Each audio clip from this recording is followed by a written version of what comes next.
Hi, Johnny Burgin here with another Chicago Blues guitar lesson. I'm in Denmark right now doing some dates in Scandinavia, having a great time. Borrowed my friend's 125 here, one P90 pickup. Love these. And everybody has a guitar that got away from them, and I have one that got away from me. But it's nice to play it for this lesson. Hope it's loud enough. And this has been coming up in my private lessons a lot. So this is what we're going to talk about today. And this is going from the 5 to the 4 to the 1. So it's called, some people like in jazz, they might call it playing the changes. And it's a way to get you out of that pentatonic hellhole, right? So you really feel like you're on the 5, traveling through the 4, and when you land on the 1, it should be like a sledgehammer. Or it should at least be like a real palpable feeling of everything is right with the universe now. It's like sliding into home base. So how do you do this in an interesting way? And if you look at interesting players, great players, they all had their little pet ways of doing that. And also, this is basically part 1 of a 4-bar intro, right? For example, we talked about Lowell Fulson a while back, Too Many Drivers. This is how he did it. In G, he went,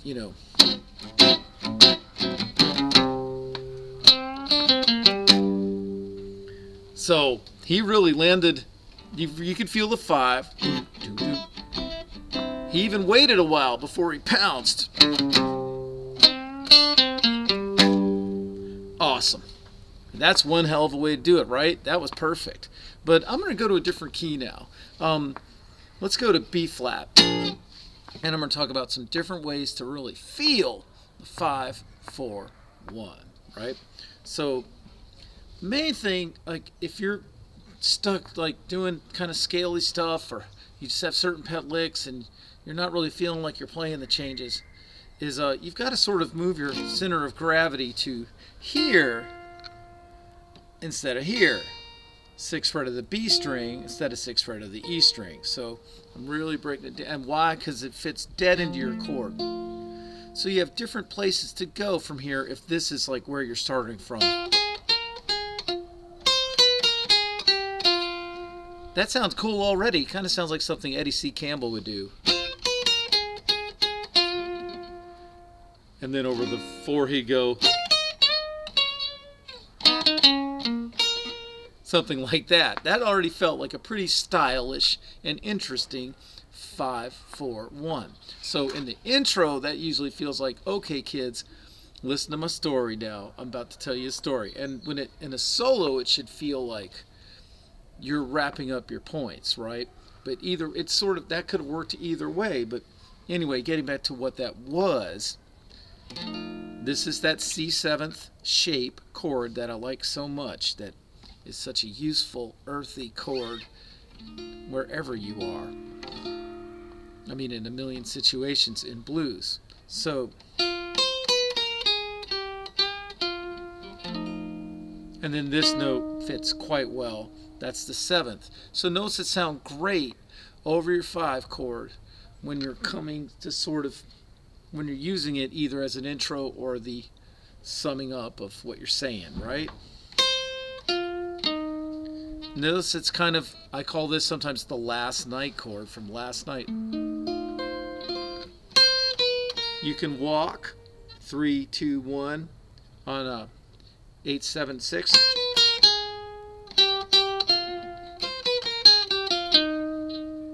Yeah, that was just a walk. And then I'm like, okay, how am I going to express a 4 chord? What about the top part of this A chord that's been moved up? That's been moved up to the in a B flat situation, right? That's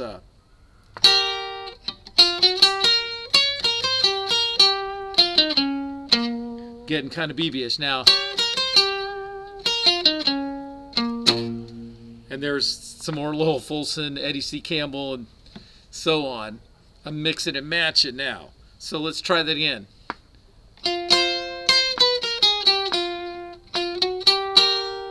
Here's Yes, I'm changing things around, but I'm just playing anything that I know is going to fit well, and I'm showing you ways to do it. Now, I'll explain some of that. We talked about the 5 and like things that tend to go in 5. This is another one. But the main thing is everything is really sort of revolving around this chord. You know who's really tremendous at making you feel those chord changes is Luther Guitar Jr. Johnson. He might do this. So this is always great. 6 and 9. Remember, we're in B flat. Says, everybody listen up. I'm about to tell you something crazy that happened today. And then you only have 4 beats, 1 measure on the 5. So I'm gonna start early. Here we go. 2, 3, pick up.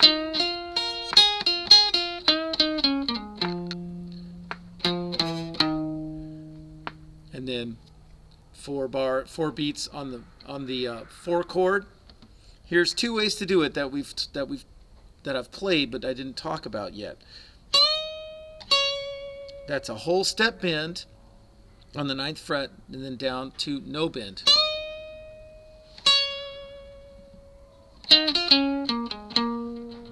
Or notice those rolls. Everybody can do that. Let's try that.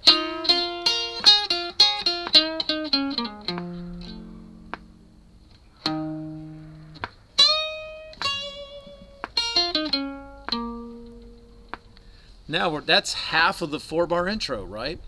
Or it's a nice way to end your solo.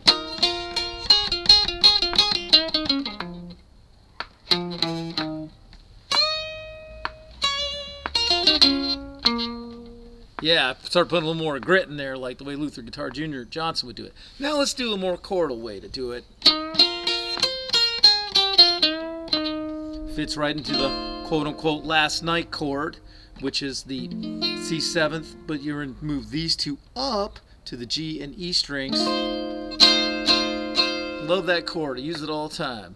And then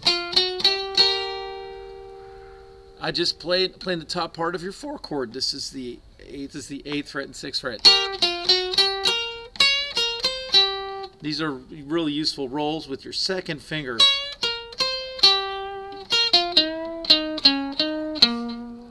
So I did lots of rolls.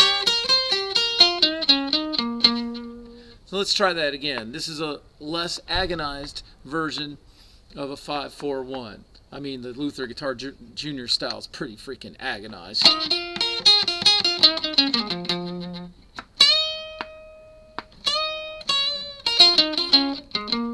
Which is basically Magic Sam, you know?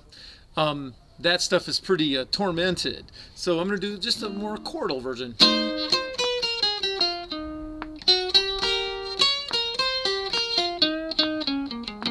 Maybe not a more chordal version. To me, I said chordal because you have this, this, and then... But it wasn't that chordal, but it wasn't so agonized. I love these different variations. I have a little collection of them in my mind, just like I have a collection of endings, and we'll have to talk about that another time. So I have a collection of these 5-4-1s, not exactly note for note, but different ways to approach it, because it's going to keep coming up, right? And you want to shine during this stuff, and you want the resolution to be big, and you don't want to play that one card until the right time. So you got to build up to it, you know?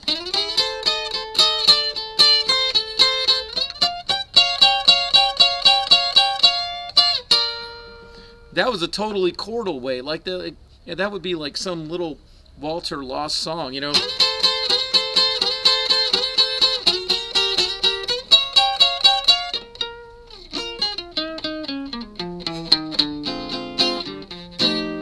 Maybe not. But when you think of these kind of chords,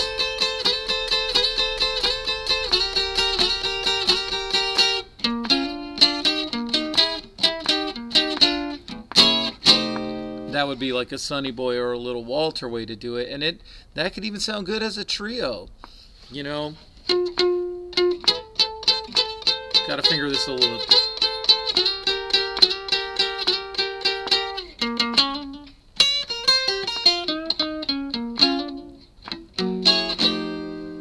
That's kind of like Everybody Needs Somebody style song. So it's really kind of a global lesson, I guess. I mean, I'm just talking about some of my favorite players.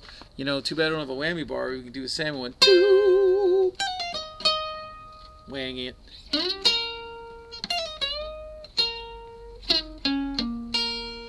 Yeah. Anyway, I hope that this is helpful to you and you can sort of feel the changes. I'm going to try it a few more times. You know.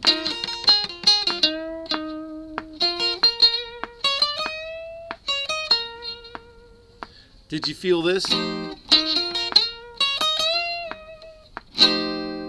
Yeah, that was a good one. So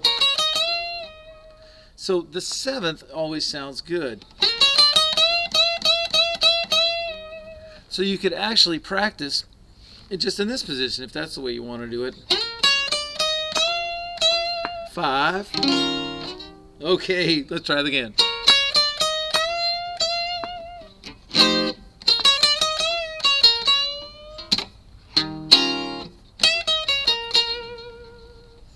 So that was really right down the middle. I went from the 5 to the 4 to the 1.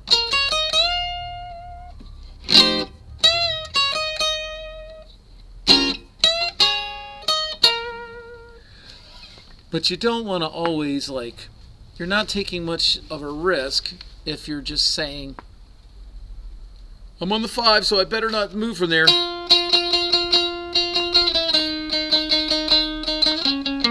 It's like, okay, you played the changes, but you didn't really say a lot. It didn't have a lot of style. So let's try adding the 5 and the 7.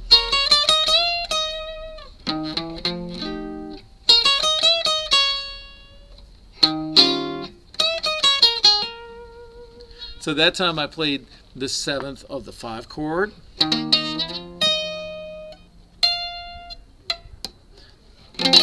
That note, it just sounds good over your 5. Now I did the same thing over the 4 chord.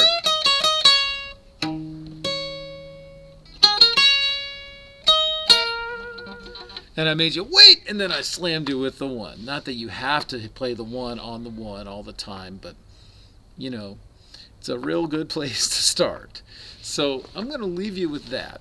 I've just tried approaching this in lots of different styles, and I hope that you find it helpful, and I hope that you can really, you know, give your listener that satisfaction when you really wrap up your idea, whether it's the intro, whether it's part of your solo, whatever it might be. So thanks a lot. Thanks to all you Patreon guys.